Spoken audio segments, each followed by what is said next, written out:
नमस्कार श्रोताओं, आप सभी दर्शकों का स्वागत है आपके अपने चैनल धर्म अर्थ काम मोक्ष में।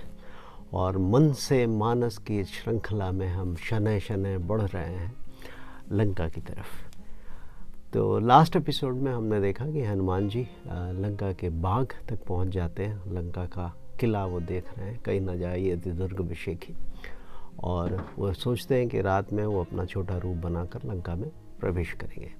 तो हनुमान जी क्या करते हैं? हनुमान जी वही करते हैं और लंका में प्रवेश करने के लिए क्या करते हैं कि मसक समान रूप कपि धरी और लंके हूँ चले ही सुमिर नर हरि। हनुमान जी एक मसक के समान, एक मच्छर के बराबर छोटा सा रूप बनाकर लंका की तरफ भगवान श्री राम का नाम लेकर चल पड़ते हैं। और आज के इस एपिसोड में संक्षिप्त में बता दूं कि आज आपको हनुमान जी और विभीषण की भेंट होगी, जो आपस में इतने अच्छे मित्र, सारे गुण समान हैं। मैंने पिछले एपिसोडों में आप लोगों को बताया है कि किस प्रकार से श्री हनुमान जी और विभीषण जी के बीच में बहुत सी समानता है। यहाँ उनकी पहली भेंट विभीषण से होगी, मगर कथा को हम आगे ले चलते हैं उस प्रकार से जिस प्रकार से तुलसीदास जी ने लिखा। और आप सभी जानते हैं कि हनुमान जी संकट मोचन है, और संकट मोचन होने के नाते संकट उनके पीछे पीछे दौड़ते रहते हैं, या बल्कि ये कहिए कि उनसे आगे आगे चलते रहते हैं। तो हनुमान जी ने जैसे ही अपना रूप रख के, एक छोटा रूप रख कर लंका में प्रवेश किया, प्रवेश करने के साथ ही क्या होता है कि उनको अभी मुसीबतें तो शुरुआत ही हुई है, उनका समाप्ति नहीं हुई है। तो नाम लंकनी एक निश्चरी, लंकनी नाम की एक राक्षसी जिनको मिलती है, और वो क्या कहती है कि सोह कहाँ चले से मोही निंदरी। वो बोलती है कि भाई तू कहाँ चला, मेरी निंदा करके, मेरा निरादर करके। मैं यहाँ की लंकनी राक्षसी, यहाँ की वो सुरक्षा कर्मी हूँ। जाने नहीं मरम सठ मोरा, मोर आहार जहाँ लगी चोरा। और जहाँ तक भी चोर हैं वहाँ तक मेरा वो सब आहार हैं, जितने भी चोर हैं वो सब मेरा आहार हैं। और ऐसे जब वो हनुमान जी से कहते हैं तो हनुमान जी क्या कहते हैं? मुठिका एक महाकपि हनी और रुधिर वमति धरनी ठन मनी। तो हनुमान जी उसको एक मुक्का मारते हैं और एक मुष्ट प्रहार, एक मुक्के से वो मुंह से रुधिर, खून उसको निकल आता है। और उसके साथ ही वो बोलती है कि पुन संहारे उठी सो लंका, लंकिनी का नाम इसलिए लंका, और जो रिपान कर विनय सशंका।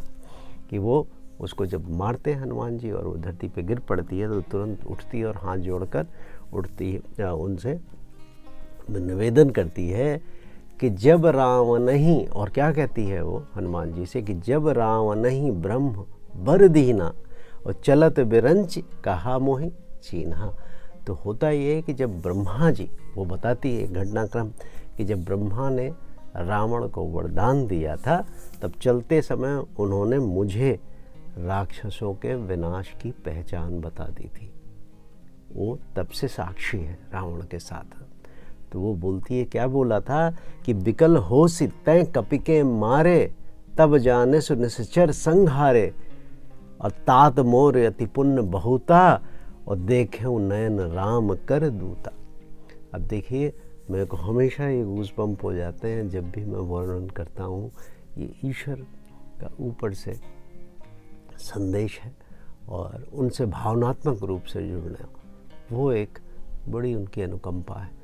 तो वैसे ही मैं लंकनी का जो उसके दिल में एहसास है वो महसूस कर रहा हूँ कि किस तरह से वो हनुमान जी को बताती है कि ब्रह्मा, विरंच का मतलब भी ब्रह्मा ही है, ब्रह्मा ब्रह्मा है, विरंच को भी ब्रह्मा का एक दूसरा नाम है, पर्यायवाची है। वो बोलती है तो तब मुझे ब्रह्मा जी ने बता दिया था कि जब एक वानर आएगा, एक कपि आएगा, और वो आपके लिए संकेत होगा कि अब रावण का नाश सुनिश्चित है। और वो कहती है कि मेरे बहुत पुण्य है कि आज मैं राम के दूत के दर्शन करना ही। और इस जगह इतना सुंदर बाबा तुलसीदास जी ने वर्णन किया है, वो मैं आपको बताता हूँ। सत्संग की महिमा का बखान किया है बाबा तुलसीदास जी ने, सत्संग की महिमा का बखान किया है। और क्या लिखते हैं कि तात स्वर्ग अपवर्ग सुख धरई तुला एक अंग। कि स्वर्ग आप जानते हो, अपवर्ग माने मोक्ष, तो ये दोनों का सुख तुला के एक पलड़े पर रख दीजिए। और तूल न ताहि सकल मिली जो सुख लव सत्संग। तो ये दोनों मिलकर भी जो सत्संग का सुख है वो सुख की बराबरी नहीं कर सकते। ये बात कह रही है लंकिनी। लंकिनी कौन है? एक निश्चरी है। और वो सत्संग क्या है कि वो हनुमान जी से जो वो मिली है, तो वो हनुमान जी को ये बात बताती है। और यहाँ पे उसके बाद अगला जो दोहा है वो मैं बचपन से सुनता आ रहा हूँ कि जब हमारे बाबा जी जो वैद्य थे, जब हम लोग निकलते थे यात्रा के लिए, किसी भी यात्रा के लिए, तो वो कहते थे। और जब ये पहली बार सुंदरकांड में अभी इस कड़ी में, मन से मानस की कड़ी में, जब मैंने उसको दोबारा पढ़ा तो मुझे बहुत याद आई। पर्सनल है मगर मैंने कहा आपसे शेयर किया जाए। और कब बोलते थे कि प्रविश नगर कीजे सब काजा हृदय राख कौशलपुर राजा। तो जब भी हम लोग गांव से वापस शहर के लिए जाते थे, क्योंकि हम लखनऊ में रहते थे, लखनऊ से 70 किलोमीटर दूर हमारा गांव था, तो हमारे बाबा जी, हमारे पिताजी के पिताजी, वो हमेशा या कोई भी कार्य अच्छा करने के पहले वो हमेशा ये दोहा कहते थे। और उसके गरल सुधा रिप करई मिताई गोपद सिंधु अनल समताई। तो क्या कहते हैं कि कोई भी कार्य, शुभ कार्य करने से पहले अपने मन में कौशलपुर राजा माने भगवान श्री राम का स्मरण करके काम करिए तो काम अवश्य बनेगा। ये इस दोहे का मूल मंत्र है। और उनका नाम लेने के लिए विष अमृत हो जाता है, शत्रु मित्रता करने लगते हैं, और समुद्र वो गाय के खुर के बराबर हो जाता है। गाय का खुर अगर किसी को याद हो तो और अग्नि में शीतलता आ जाती है, तो समुद्र इतना छोटा हो जाता है। और इसीलिए जब भव सिंधु से पार करते हैं तो हिंदू धर्म में, सनातन धर्म में यह मान्यता है कि गाय मनुष्य की श्रृंखला में, मनुष्य बनने से पहले आपकी जो योनि होती है वो गाय की योनि होती है, और गाय ही आपको भवसागर से पार कराती है। तो गाय के लिए क्यों करा सकती है, ये इस बात का यहाँ पे प्रतीक है। गाय अपने आप में भवसागर से पार कराने वाली माता है हमारी, इसलिए हमारे धर्म में गाय को इतनी मान्यता दी गई है। अब अति लघु रूप धरे हनुमाना और पैठा नगर सुमिर भगवाना, भगवान का नाम लेकर वो चले जाते हैं। और अब हनुमान जी की असली खोज शुरू होती है। एक एक महल में जाके वो देखते हैं, और गोस्वामी तुलसीदास जी लिखते हैं कि मंदिर मंदिर प्रतिकर शोधा देखे जहाँ ता अगणित जोधा, और गयो दसानन मंदिर माही अति विचित्र कही जात सुनाही। और हनुमान जी हर एक महल में जाके माता सीता की खोज कर रहे हैं, और वो दशानन के, रावण के भी महल में जाते हैं, और वो बोलते हैं रावण का महल ऐसा है कि जिसका वर्णन नहीं किया जा सकता। और शयन किए देखा कपिते ही मंदिर महु न दीख वैदेही। और उसने देखा कि रावण सो रहा है मगर उसके महल में माता सीता का कहीं नामो निशान नहीं है। और फिर क्या होता है, अब वो अवसर आया है जहाँ पर दोनों दोस्तों का मिलन है, जहाँ एक दूसरे को देखते हैं। बट घटना इतनी सरल नहीं है। देखिए कैसे बाबा तुलसीदास जी ने अपनी कलम का जादू चलाया है यहाँ पे कि भवन एक पुण्य दीख सुहावा हरि मंदिर तहाँ भिन्न बनावा। कि तब उन्होंने एक, उनको अलग तरह का कुछ घर दिखा, महल दिखा, और जिसमें जो है वो कुछ अलग ही तरह का बना था। और क्या बना था कि रामायुध अंकित ग्रह शोभा बरन न जाए, और नव तुलसिका वृंद तहाँ देख हर्ष कपिराय।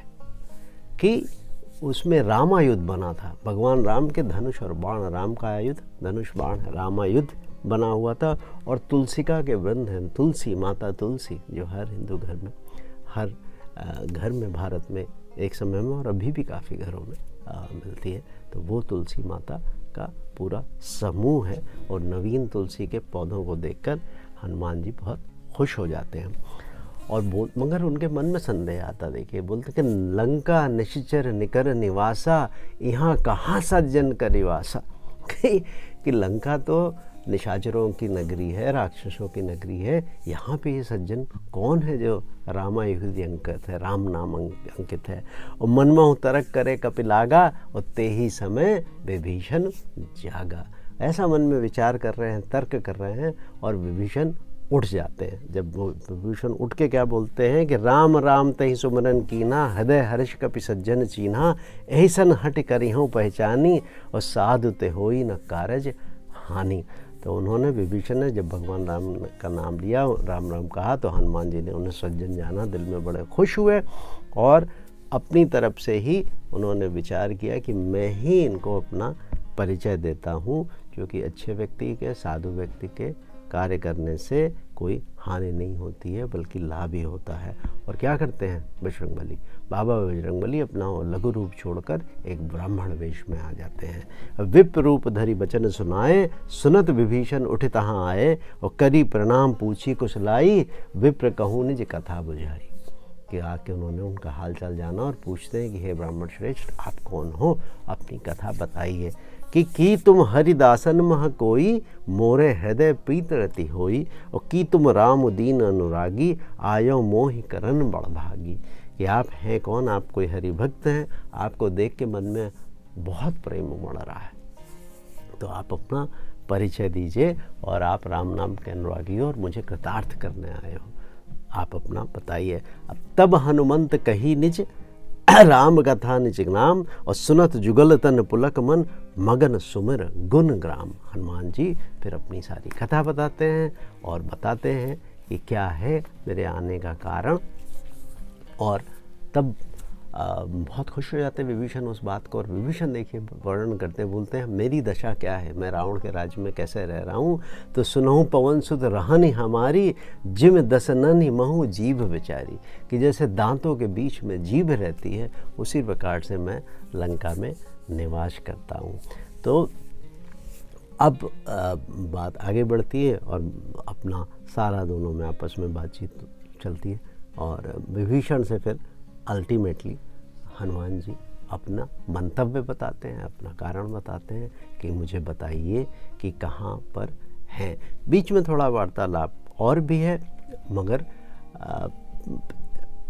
हम कथा की तरफ जल्दी बढ़ते हैं, और 2-4 लाइनें आगे बढ़ के कि पुनि सब कथा विभीषण कही, जेहि विद जनक सुता तहाँ रही, और तब हनुमंत कहा सुन बढ़ाता, और देखी चाहूँ जानकी माता। तब हनुमान जी बोलते हैं कि मुझे बताइए कि कहाँ पर जानकी माता हैं। और जुगत विभीषण सकल सुनाई, चले पवन सुत विदा कराई। और सारी युक्ति बताते हैं कि किस तरह से जो है आप वहाँ पहुँच सकते हैं। और हनुमान जी क्या करते हैं कि वापस अपने पुराने लघु रूप में, मशक के रूप में आ जाते हैं, छोटे से रूप में, और वहाँ जाते हैं कि जहाँ पर माता सीता है। और देखिए कि कहाँ है कि करी सोई रूप गयो पुई तहवा, बन अशोक सीता रहा जहवा। तो अभी वो अशोक वन में आ गए हैं, जहाँ माता है, माता सीता निवास कर रही हैं। और देख मन ही मनु कीन प्रणामा, बैठे ही बीत जात निस जामा। और कृष तनु शीस जटा एक बेनी, और जपत हृदय रघुपत गुण श्रेणी। और जब पहला दृश्य बाबा तुलसीदास जी लिख रहे हैं तो क्या वर्णन कर रहे हैं कि सीता जी को देखकर हनुमान जी मन ही मन उन्हें प्रणाम करते हैं, और वहाँ बैठे बैठे, पेड़ों के बीच में बैठे बैठे उन्हें रात्रि के 4 पहर बीत जाते हैं। शरीर दुबला हो, और इधर सीता जी की क्या दशा है कि सीता जी का शरीर दुबला हो गया, सर पर जटाओं की एक वेणी है, एक लठ है, और हृदय में वो श्री राम का स्मरण कर रही हैं। और निज पद नयन दिए, मन राम पद कमल लीन, और परम दुखी भा पवन सुत, देख जानकी दीन। कि श्री राम की जो श्री हनुमान जी हैं, अब वो देख रहे हैं कि माता सीता की क्या दशा है, और वो नीचे की तरफ देख रही हैं, नीचे जैसे कि वो भगवान श्री राम के चरणों में ही लीन है। और माता की ये दशा देखकर पवन सुत बहुत ज़्यादा व्याकुल हो जाते हैं, बहुत अधीर हो जाते हैं। इसके बाद माता सीता और हनुमान जी की भेंट के बारे में हम अगले एपिसोड में आपसे मिलते हैं। तब तक के लिए नमस्कार, शुभ रात्रि।